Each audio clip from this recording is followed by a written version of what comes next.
Another Tuesday, another episode. This is, of course, the Toy Talks podcast, and my name is Toya. So you guys will recall in previous podcasts, I have said that I will provide an email address, which I have done in previous episodes, for some of you guys to reach out to me if you want to tell me some of your workplace dilemmas, and then I will do my best to advise you if I can. I know a lot of you reach out to me through, I can't get my words out today. I know some of you reach out to me through my Snapchat, and because I'm quite interactive on there. But what I want to do is, for some of you who need like my immediate advice and I'm able to provide that on Snapchat, of course I will. But for some of you who would prefer or are able to wait, I would like to share the dilemma, of course, anonymously on my Toy Talks podcast. Now, before I proceed with the dilemma at hand that was sent to me via Snapchat, I have had an insurgence of requests to talk about mental health and the workplace, and it's such a massive topic. It's a topic that's quite dear to my heart and quite personal for me, because I have not been shy in sharing my battles with depression. I was diagnosed with depression in 2014, and the catalyst for that was my father passing away. Me and my father were best friends. I was his shadow, and having to deal with that and kind of find meaning in life was really, really difficult for me. And it was difficult for me to kind of deal with my grief and balance work. And at that time, when I lost my father, I had come off a reality show. I had a lot of deals in the works, and I had to walk away from everything. And dealing with part of my depression meant that I just didn't want to interact with people, and I definitely didn't want to continue on with anything that was familiar to me. And in that case, my career. I'd walked away from my media career. I had a career as a contracts manager, and I just walked away from everything. And I decided that I wanted to just do something that was very different. And I decided to work in a call center. But I'm not going to share everything right now. I'm going to dedicate a whole episode to mental health in the workplace as a Black woman and having to navigate and deal with that. And I just wanted to give you a little bit of a snippet of kind of what I went through. And I've never really shared, apart from with my partner, about how I coped at work with mental health. And how deep my depression got, but I would like to do that. And if any of you guys would like to share any of your dilemmas in relation to mental health, then of course you're more than welcome to send me an email. I know it's difficult. I know not even knowing where to start, but I would always say that start from where it feels comfortable. If you want to email me, my email address is Toya, Toya, .talksinc@gmail.com. So that's Toya, Toya.talksinc@gmail.com. So we're going to start with the dilemma that was sent to me on my Snapchat. And I'm going to read the dilemma to you, and then we will answer and help where we can. Everything is anonymous here, so I am naming the person that sent this Caroline. So Caroline sent me the following dilemma. I got a pay rise at work, and my colleague didn't, even though she'd asked for one. She keeps asking me if I heard back from HR or my manager. I told her no. In fact, my manager told me not to tell her anything because my colleague is not getting a pay rise. However, I did. Do you think I should tell my colleague or just keep it quiet and act like I didn't get a pay rise? So when Caroline first sent me this message, the first thing I thought about was, okay, looking at the scenario, there's so many questions that I would have to ask, but this is what she sent me. What would I advise her to do? Now, I have recorded an episode called Alliances and Allegiances, Sisterhood in the Workplace. I don't know if that will come out before this episode does. And in case that it doesn't, I just want to say that I definitely believe that it's important to create, where possible, sisterhoods in the workplace. But your best sister is going to be the sister you are to yourself. I think that we are and I don't know what it is, but I definitely feel like we have a hard time, and I definitely know on a personal level, I have a hard time with self-care. When I talk about self-care, it's not just taking yourself to the spa and getting that fungal infection off your foot by getting a pedicure. That's not necessarily self-care. There's self-care that needs to be done in social settings, and for the purposes of this podcast, in the workplace. So I will tell you exactly what I said to her. And I said, listen, Caroline, no, you do not tell her. You do not tell her that you've got a pay rise the same way you wouldn't tell her how much you earn. There has to be things that you have to keep to yourself in the workplace because they form issues of contention. I haven't been shy in sharing this on my Snapchat about, as women and as black women, we are raised to compete. We are raised to compete, and if you're from an African household or even a West Indian household, as I've been told, it's almost as though we were raised that when you come home and tell your parents what you got in a test, they will say who got the highest. So if you got that B and you say that Philip got the highest, your parents are then asking you, well, why couldn't you get, what did Philip do that you didn't do that Philip was able to get the highest and you got lower than him?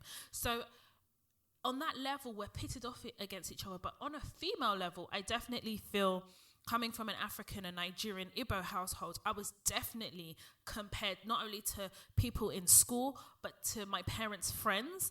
You know, some of these friends' children that they're comparing me to are felons. Some of them are doing so well. You see them, they bought their parents a house. Yes, but they're now doing 10 years stretch for fraud and wire transfer fraud as well. But our parents don't think about those things. When we're younger, we are compared. And what that does, it lays the foundation to adult life, where as women, as black women, we are compared and we compare ourselves to each other.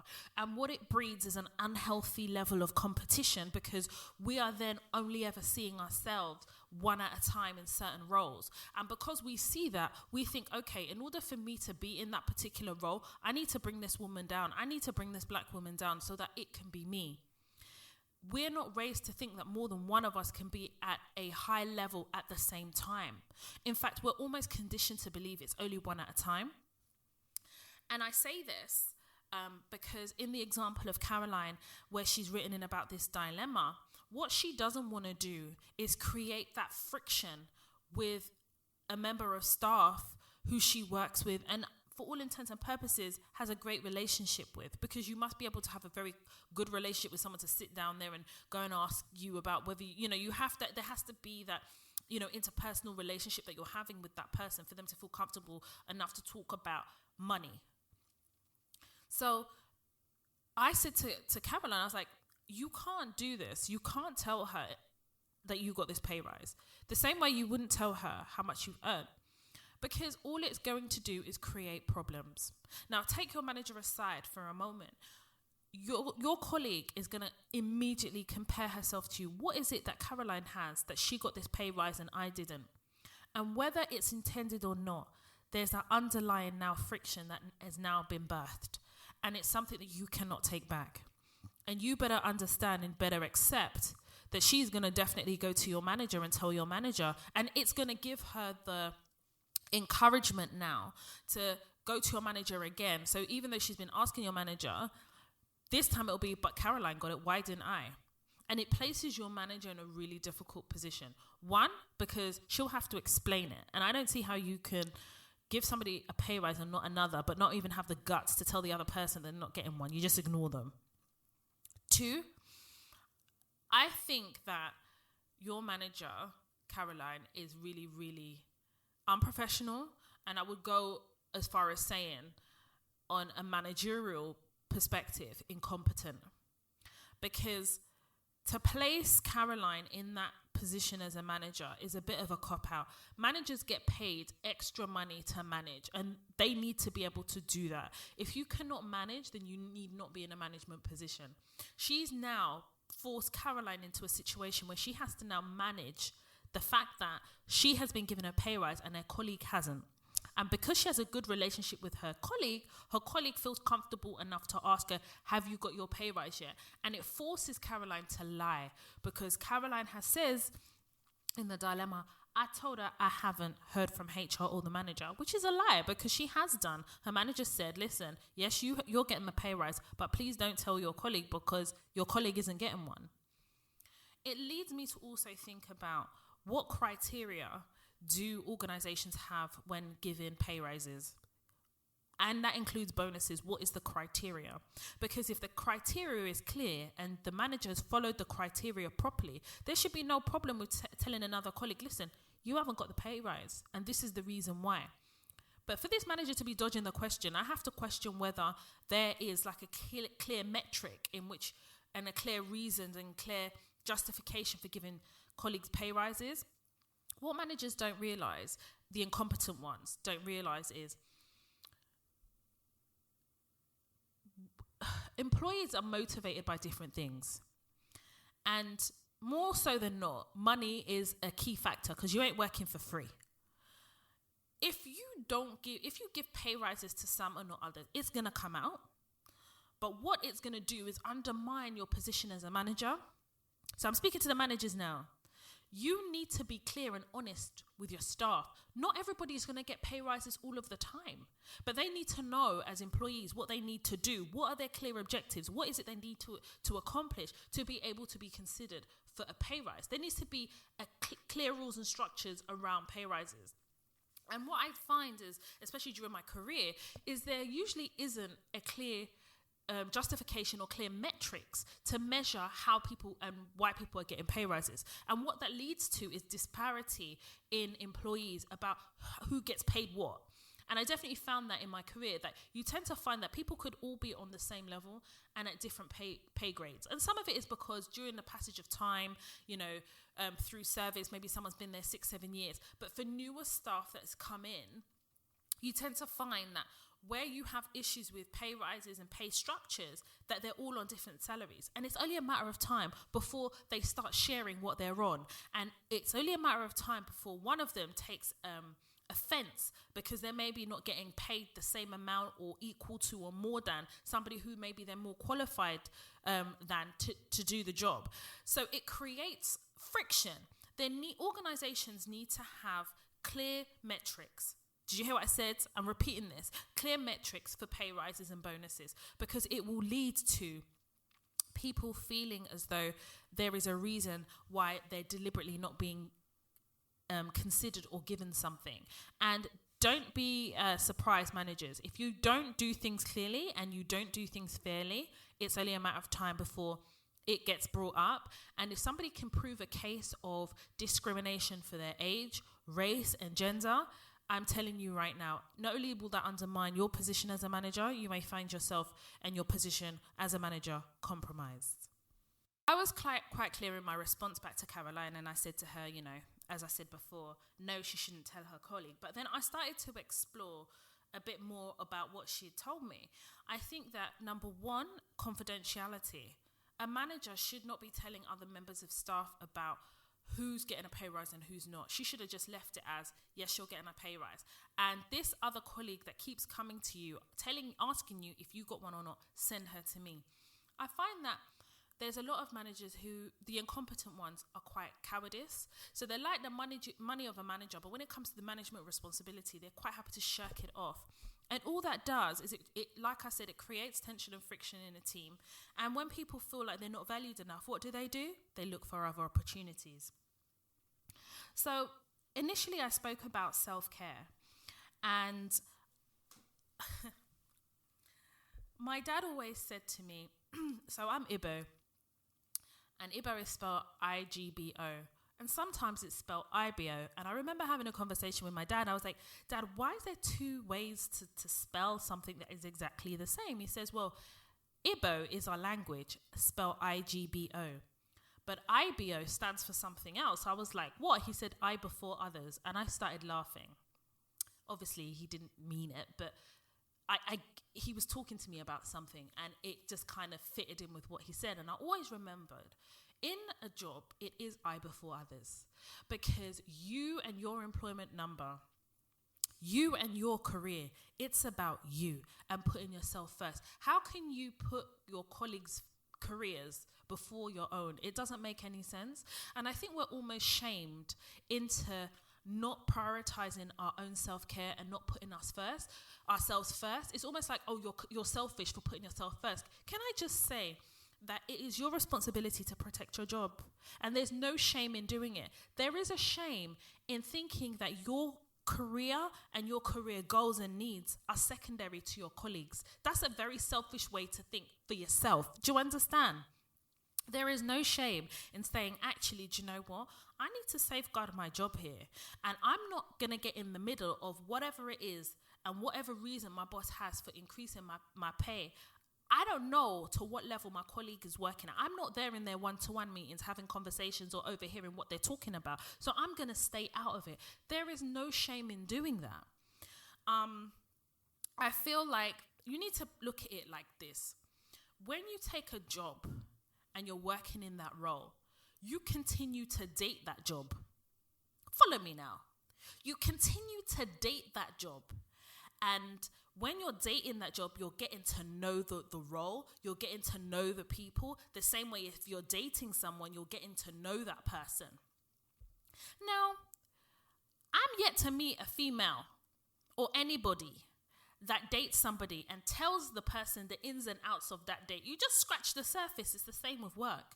You don't sit there and tell your colleague how much you earn, what you negotiated in your employment contract. You don't tell them all of that. You just scratch the surface. Oh, yeah, I'm earning all right. Yeah. You don't go into the detail. Like if you're dating somebody, you've decided to sleep with them, you go and tell everybody in your office, hey, this guy I'm dating, I'm sleeping with him. And you don't.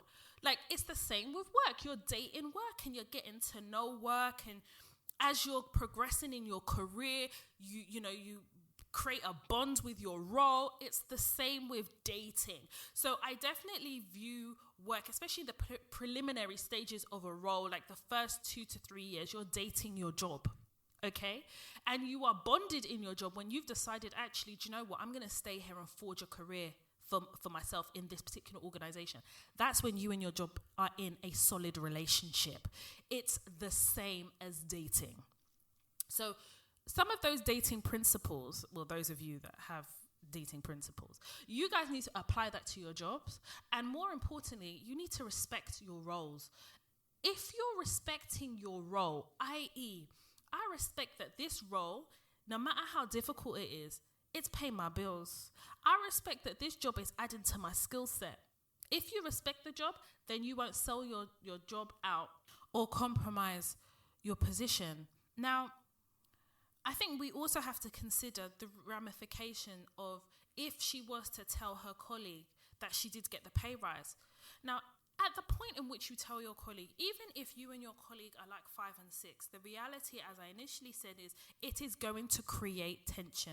What is it that Caroline has that I don't, and I didn't get a pay rise? And in that anger, some people cannot control their emotions. And in a way, when you feel like you've been unfairly treated, and you are emotional about it and not allowing yourself to process it, whatever the reason is, it's understandable why you would then go to your manager. I get that. But it's a selfish way to do things too, because you're not considering the person that told you and the ramifications and the consequences of you now going to your boss and the consequences on Caroline. The consequence of which, all it will do is it will cause friction between you and your boss, Caroline, because you've got to understand something. Your boss has told you this and she shouldn't have. So how's she going to explain it? And she trusted you, rightly or wrongly. Now you break that trust. Do you think you're going to get do you think you're going to get the next pay rise? Do you think you're going to get the next bonus? How do you think it will affect your progression in that role? And some people will turn around and say, well, it's selfish at the end of the day. Listen, your name is not superhero. Your name is not save a soul. Your name is not save an employee. That is because at the end of the day, how did you meet that employee? It's because you both have something in common, and it's where you work. I do not advise going up against a manager who has more authority than you, especially in that situation. If you're going to go up against a manager, I've always said on my Snapchat and my other social media platforms that you need to be strategic about it. And this situation, being strategic means sometimes saying nothing and staying out of it. Allow your friend to fight that good fight. Your friend should know the process of trying to ascertain information in relation to pay rises and bonus structures and how they're assessed, you would ask the company, can you please provide me with documentation confirming your pay rise process, your metric, and how you measure bonuses. And that would be strategically how she would then find out whether she's going to be considered for a pay rise and not, and question it and have grounds to argue her case. But it's for her to argue. It's not for you, Caroline, to argue on her behalf. I definitely think that when we talk about pay rises and things like that, we've all been in situations whereby we have been rejected for pay rises. And I would always say, you need to ask questions. Can you please provide me with a summary as to why I haven't been considered for this pay rise? Can you please provide me with the company policy surrounding pay rises? And a lot of organizations rely on the fact that pay rises and bonuses are discretionary. Cool, but why did you use your discretion on A and B, but you didn't use your discretion with me? You need to undermine some of their thinking, especially if it's not written down. It's easy to undermine their thought process in assessing pay rises and bonuses. And if you can prove your case, and this is what I've always said to you guys, and we're going to rewind back about your feedback. As much as I say to you, you need a burn folder, you need a feedback folder too. Listen, the best type of feedback is the unsolicited feedback that you get from people within your organization internally, clients and customers who are external, and you create a robust folder of feedback. And when someone's then telling you, we're not considering you for a pay rise or a bonus, you whip out that folder and say, well, before you whip out the folder, you ask the questions that I mentioned initially. And then you have that feedback folder as evidence to prove your success in the role, your professionalism in the role, your proactivity in your role, and more importantly, if you have objectives in conjunction with that positive feedback, there should be no reason why you would not be able to push for a pay rise. I often found that the best tool for a pay rise is to threaten to leave. But I always say to everybody, don't threaten to leave unless you're actually going to do it, unless you actually have something to leave to. Because I know somebody who did that and the boss said, okay, leave. And the person had nowhere to go. And they were literally crying wolf. So anytime now this person complained about something, the head of that department never took that person seriously. Because they know that they're just threatening it. Do you understand what I'm saying? Make your threats make sense, please. I'm threatening to leave because I have been offered a role, but you don't really want to take that role. But that's still an option. But don't just cry wolf, because I promise you, desperation stinks like an unwashed bum. Managers can smell it a mile off. So if you are going to leave, or you are going to have that as an option that you're going to present to a line manager, make sure that is a real option for you. Otherwise, you'll find yourself unemployed. I definitely understand from a perspective of having a moral dilemma, especially when working with a fellow sister. And I definitely believe in creating strategic sisterhoods in the office. But there comes a point where you definitely have to weigh up, is it worth it? If I tell this person this, do they have the emotional ability to not drop me in it? And the reality is often the answer is no, because everyone's struggling, everybody's trying to grow, everyone's trying to make that money, nobody's working for free in that particular role. And you don't know what personal issues the person is going through.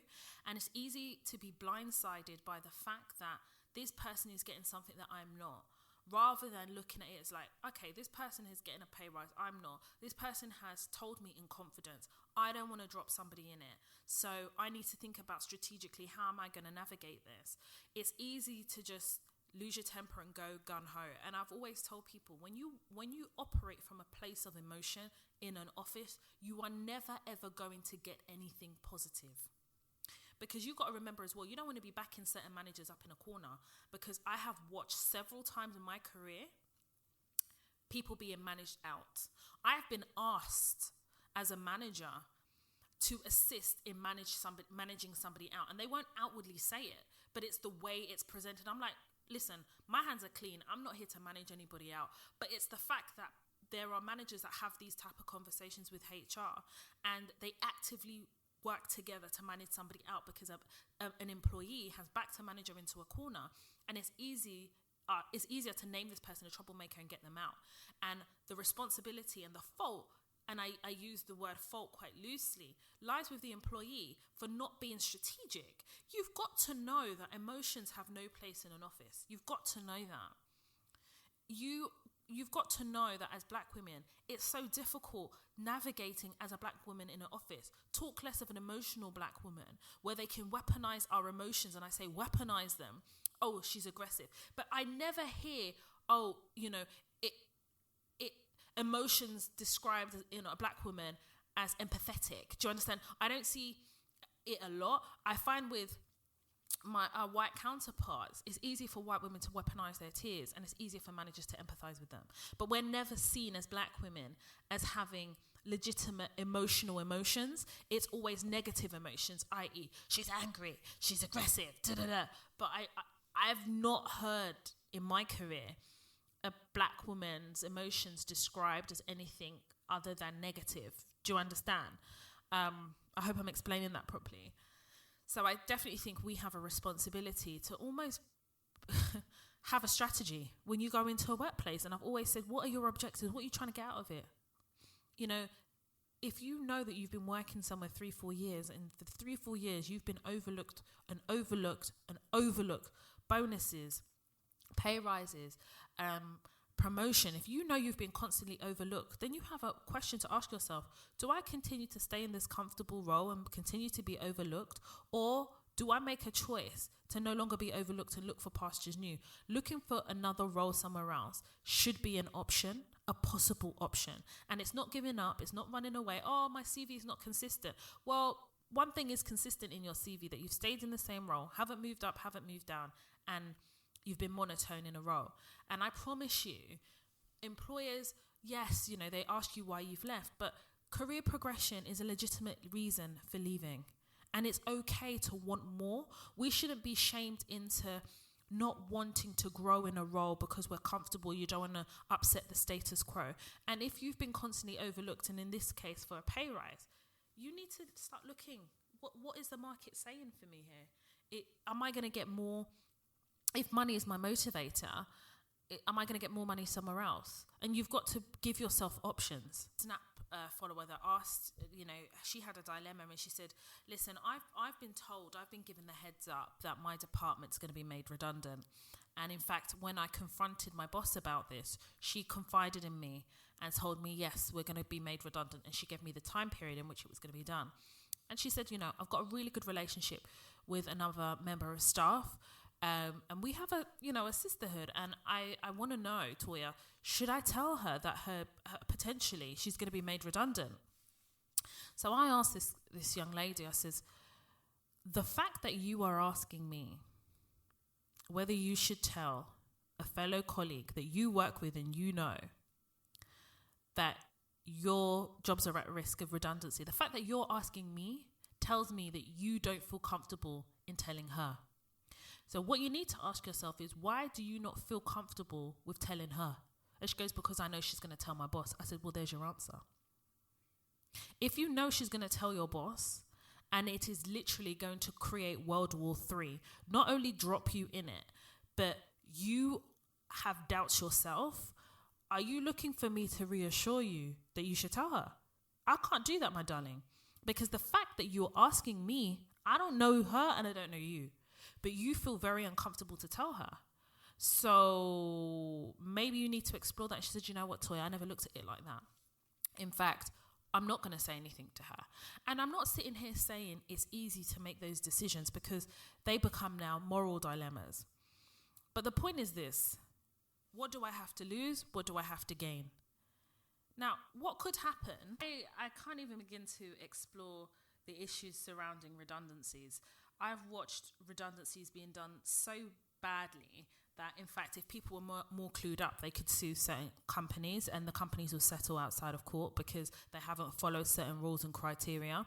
The fact that this girl is being told, and it's not common knowledge. So basically, everybody else in different departments knows that this department's going to be made redundant, apart from the department. Do you know how many issues that raises?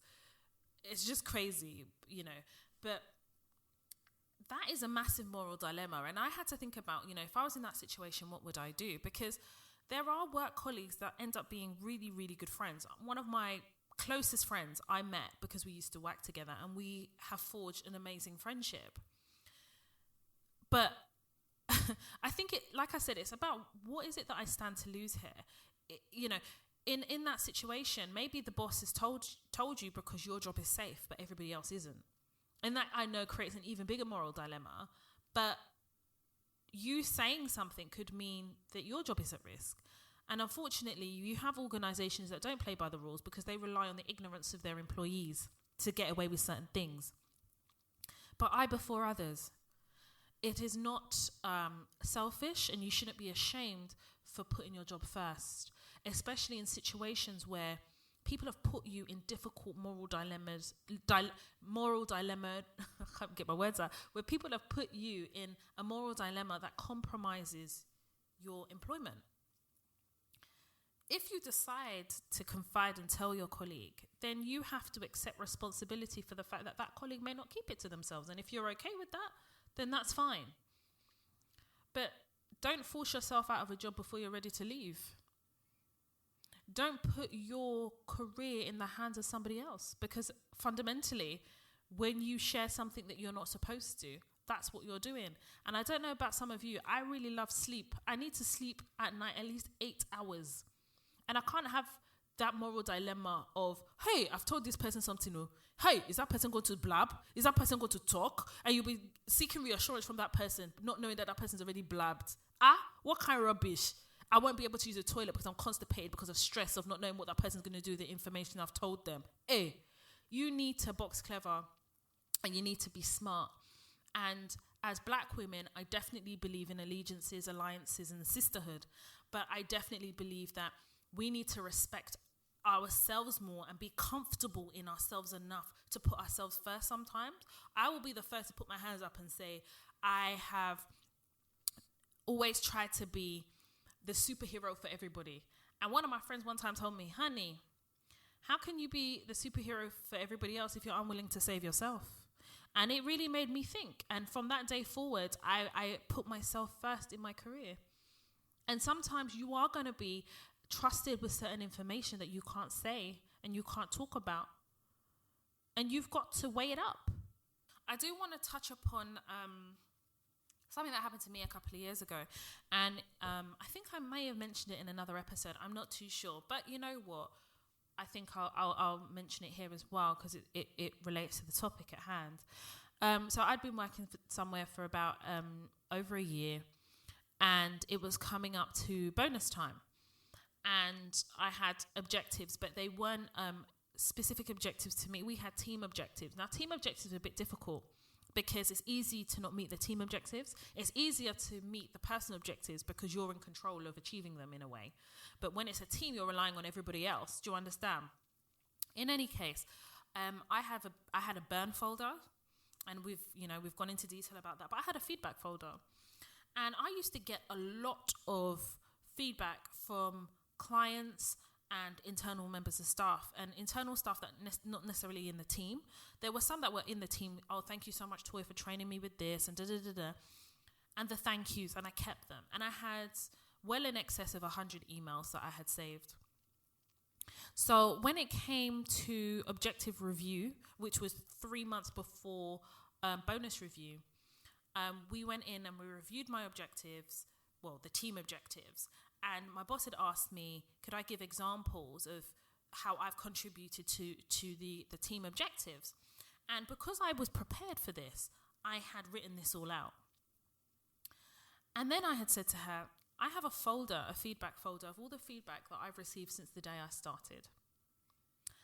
And she was like, oh, that's good, but I'm not really interested in that. I'm interested more in the team objectives, how you've contributed. So I provided her that information.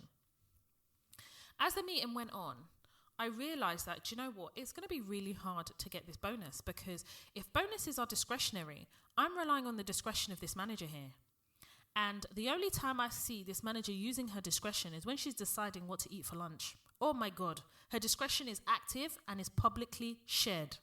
But this discretion that she's using for this bonus may not be publicly shared, though. So I need to box her off in a corner and make sure I get this bonus.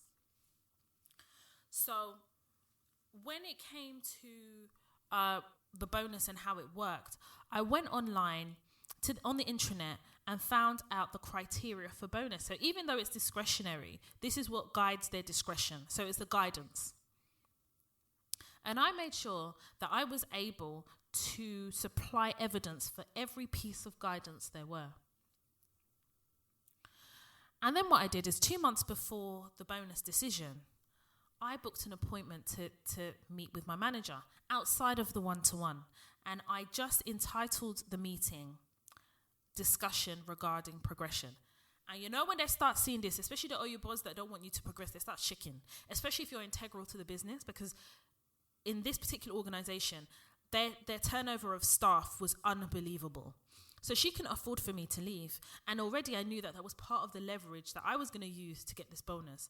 So when we walked into the meeting, I started off by saying to her, I'm really happy here, And I said, I'm concerned about whether I'm going to get my bonus or not. And she proceeded to interrupt me. And I was like, please, I really want to have this discussion with you.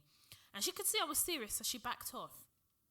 And I said, I looked online and I saw the guidance towards what governs your decision in relation to bonuses. And I just wanted to let you know that I had prepared a folder with all the feedback and everything that I think that I have brought to the table that should give me the bonus. And it's not just give me the bonus, it's quantifying what that bonus is. And I can see that we've got different levels of bonuses. I said, I'd like to provide this to you to help you make your decision about what bonus I will be getting. And she looked at me and she said, oh, you've really put some work into this. I said, well, yeah, the same amount of work that I've put into my job. And I'm not asking for a decision now or whatever. I know I have to wait like everybody else when we get the envelopes from HR. But I wanted you to know that I have really thought about this because I've really worked hard in this role. And I gave her the folder. And, I made sure that it was a really nice meeting. It wasn't too much tension, but I needed to reiterate how serious I am. So underlying what I was really saying to her is, bitch, if you don't give me this bonus and you do not have a foolproof reason as to why I don't get the bonus and or the full amount of bonus, honey, I'm taking you to HR and I'm ready to go toe-to-toe with you. In conclusion, when I got my letter from HR, not only did I receive the bonus, I received the maximum amount of bonus that I could get for my level. And the reason I felt compelled to do it that way is because I definitely got the feeling as though I wasn't going to get that bonus. Or at least if I got that bonus, I will be getting peanuts. You know the peanuts, the monkey nuts, just a little. And I weren't having it. Yes, I used the leverage that I had, that I was an integral part of the business. But more importantly, I definitely find that when you are entitled to something, you have to fight for it, especially as a black woman. They find it very easy to overlook us. And I think sometimes we internalize that and we get angry and we then start to act out rather than be strategic about what we want. There is no harm in putting in a meeting and asking your boss, what do you need from me to be able to achieve X, Y, Z? What is it that I can do? Writing it down, summarizing it, and then creating and collating evidence to support that you have done this. Because you see, one thing with evidence is once it proves something, you can't argue against it. And a lot of these Oyibo managers, you need to back them into a corner because let me tell you something. When it comes to giving you what you deserve, nobody's going to give it to you on a plate, honey. You're going to have to work for it. And you are going to have to be strategic about how you obtain it. I'm comfortable enough to say to you, in anywhere I've worked where there is a bonus, I've always got the maximum. Always. It's to the way I work, delivering, but more importantly, I make sure that I cover my own back. I before others. I don't go around sharing with my colleagues, whether they're my friends or not, what I have in play or what I have up my sleeve. No, because everybody will be doing it. Everybody will do it. And as far as I'm concerned, I have to focus on my career and what I need to do. And it doesn't require me to tear anybody down. It doesn't require me to do anything behind anybody's back. What it requires me to do is put my career first. And it means that others will have to be second. And there's nothing wrong with that. Saying that, if anybody has ever asked me, oh, Toya, how did you manage to do this? Or how did you... I'm quite happy to share it. But when I'm in play and actually doing it, no, I don't share it. I don't. And, you know, I've always been the go-to person that people come to for advice and things like that. And I'm very honest about the advice I give. And I give it freely. But you need to find a balance between giving and putting yourself first as well. And it often means that, like I said before, you have to put yourself first. Let's not shame people who are focused on their journey. Listen, no two people's journey is the same. Everybody's on their own trajectory. I definitely feel like I'm always the person that's able to help others, but how can I help you and not help myself? Helping you shouldn't stop me from helping myself first, if you know what I mean. I always say I need to be tried and tested first. And I think it's important that your conscience is clear. As long as you have a clear conscience and you feel like you're doing the right thing, you know, never do something behind someone's back that in front of them you can't do. And understand that everybody is on their own journey to success. I would like to believe to success. But the way you see success and the way I do may not be the same, and that's fine. Success is different for different people. And I think as Black women, we need to start embracing self-caring for ourselves. How do I self-care? How do I celebrate myself? Not feeling ashamed to celebrate yourself. And I think for a long time, I've definitely felt unable to celebrate myself. I didn't understand what self-care was. I've always thought that self-care is being able to take myself on holiday or going to a spa, and self-care to an extent is that, but sometimes it's about being able to self-reflect and congratulate myself, putting myself first in certain things, and being able to understand that putting myself first isn't a bad thing. Self-care and saying, Toya, you've done really amazing. And being able to celebrate my wins. My friend Anna May always says, Toya, you don't celebrate your wins enough. And it's important as Black women, we learn to do that. And I know it comes from our upbringing. We're raised in a house of survival. Some of us are children of first generation immigrants, and their mindset was about survival and giving us more than what they had. So they didn't have an opportunity to celebrate their wins because for them it was surviving. Now we've moved on a bit in terms of some of the opportunities that we've been given. And when I say opportunities, I mean being even raised in this country or being access to education. Some of our parents didn't have the same accesses to education that we have. So it's important for us to utilize that if that's what you want to do, or utilize certain opportunities. That is not always education, because education isn't always for everybody, but accepting a win. You know, a promotion is a win. Getting a job is a win. You know, being able to navigate work and achieve certain things. Sometimes we need to step back and say, do you know what? I did really well. Well done, Toya. Well done, Mandy. Well done, Caroline. Well done, whoever you are, and say, this is a win and I'm allowed to have this. Allowing yourself to be allowed to celebrate. And that's definitely something that I'm going to take into 2020, celebrating myself more. Because I definitely don't do enough of it. But when it comes to being hard on ourselves, we're very good at that. Because we've learned that, haven't we, from our parents, how to be really hard on ourselves.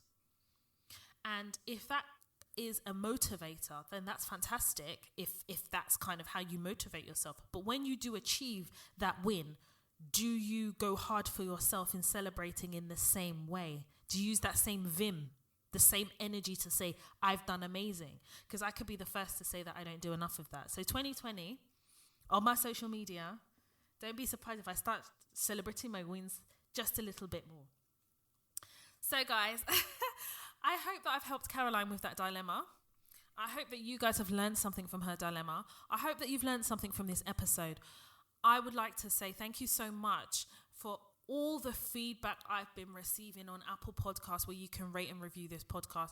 Anybody who is listening to my podcast for the first time, please feel free to rate and review on Apple Podcasts if that's a platform that you choose to listen to this podcast on, or please share this podcast with your friends, your work colleagues, your associates, anybody you feel that can benefit from my podcast. Thank you so much for following me. As always, I will drop my social media handles. So my Twitter handle is Toya, Toya_W. My hashtag, of course, is Toya Talks. And if you prefer Instagram, then of course my Instagram is Toya, Toya_Washington.